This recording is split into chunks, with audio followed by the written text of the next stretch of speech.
Today I'm going to show you how to restore deleted files from Google Drive.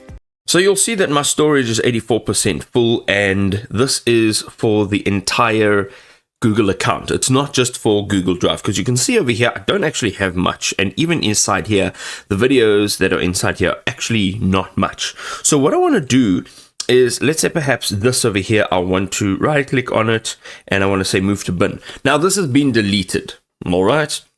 But it hasn't really been deleted. So you can go over here to the left hand side and click on bin, and these items will be stored in this bin for 30 days after you've deleted it. So 30 days from now, this will actually be permanently removed. And this is a nice way to delete something or remove something, but also have the opportunity to restore it. And all you need to do is left click on the three dots, and here you'll have two options. You can either delete forever, so you do have the option of deleting it literally forever, and then you can click on restore. It'll restore it back to your My Drive section where it originally was stored. Now there are some third-party apps that you can use to restore files that have been deleted, okay?